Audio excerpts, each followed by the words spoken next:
Okay guys, magandang araw po sa inyong lahat. Luluto ako ng ulam namin guys. Ano lang, simpleng igado. Yan guys, ito yung aking mga binili. Kabibili ko lang, so malinis na yan. Gagayatin ko na lang. So start na natin yung paggayat.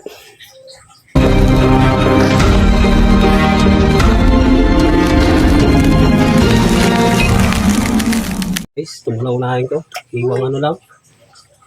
Iwang pang-igado rin. Haba.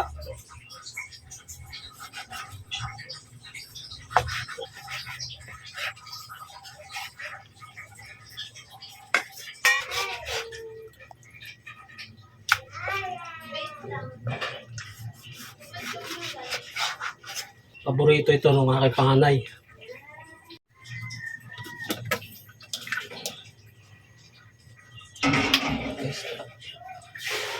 Atay.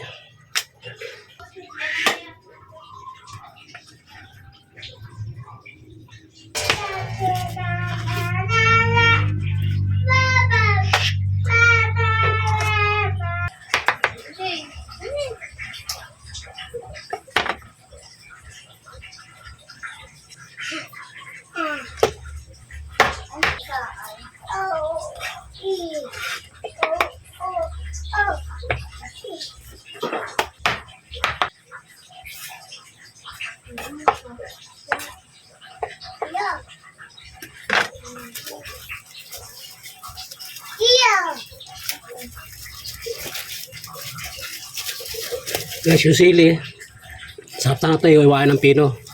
Kaya lang, tulad ng dati, meron tayong bata, at saka ulam namin to.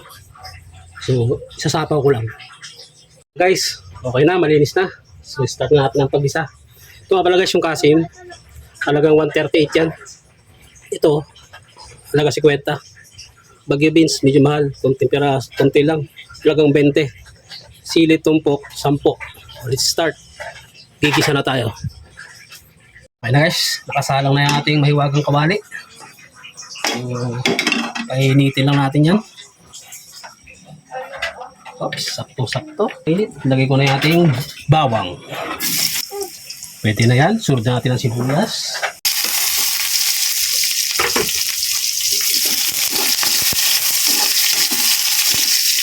Okay.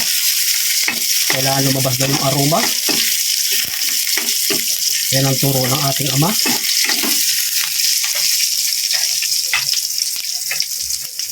Lagay ko na guys yung ating karne.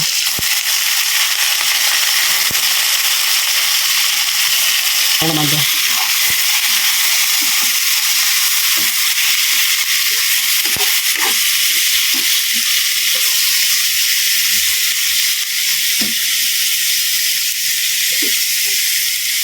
Pwede rin lahain yung atay. Tapos ang kutsa mo. Tapos set aside mo muna. Bago ito. Tayo, rektahan na.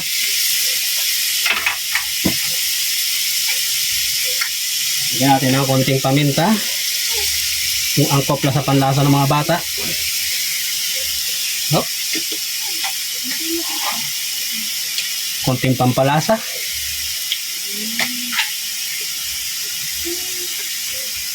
Lagyan na rin natin ng patis. Ayos na yan. Haluin natin para kumapit yung lasa.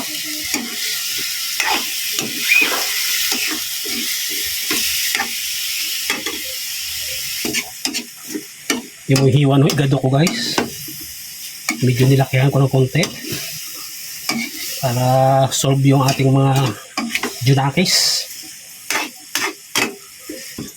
Kapag ulam, lutong bahay lang, huwag mo nang tipirin yung hiwa.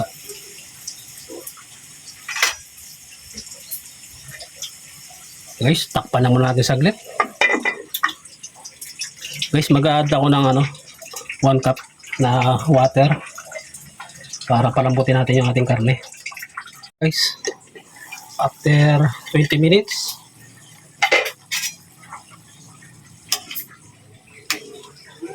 malambot na to.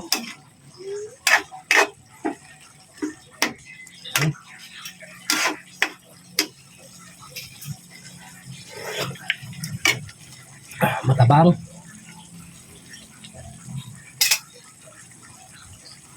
Lalagay ko na yung ating atay bago ko lagyan ng pangkulay. Hindi na ako gagamit ng oyster. Toyo na lang gagamitin ko.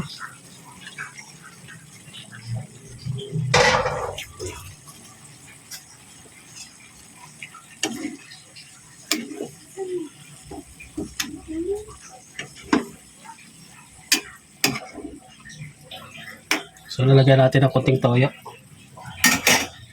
Pangkulay lang naman.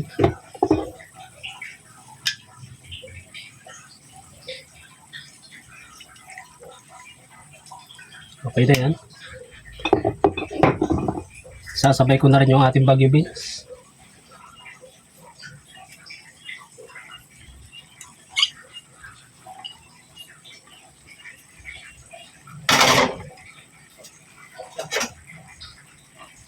Haluin lang natin.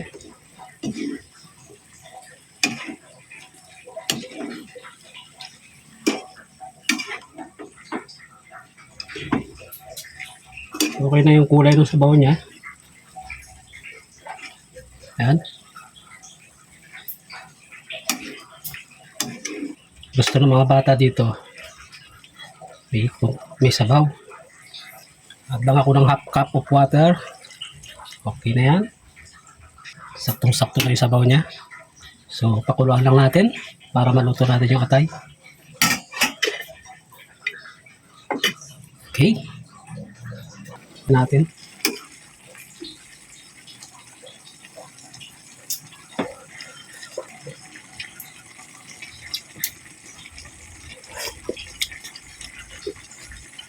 Okay na yung sabaw niya. Sakto. Add lang ako guys na konting suka.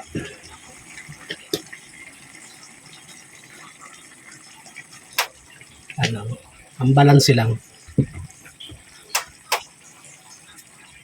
Tapos lagay na rin ako ng laurel. Pamulo natin. Okay. Check natin. O, yan na guys. Oh. Ang ganda na ng kulay niya.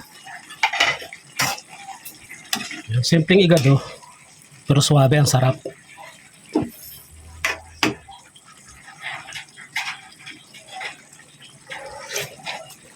Ayos. Sapo natin to guys. Yan. Palalambutin ko lang naman yung sili na kasi tatanggalin ko rin. Yung Baguio beans, magkasing halos medyo may kalapit ng lasa niya dun sa may kabote. Kung may kabote guys, mas masarap kaysa dun sa Baguio beans. Mas malasa yun. Kaya wala tayong kabote. Mas gusto ko lasa nun. Kasi karamihan sa igado, Baguio beans ang nilalagay. Okay na yan guys. Tatakpan muna natin. At luto na yung ating simpleng igado. Ulam namin sa pananghalian. Okay guys, maraming salamat po sa inyong lahat. Kain tayo. Bye-bye.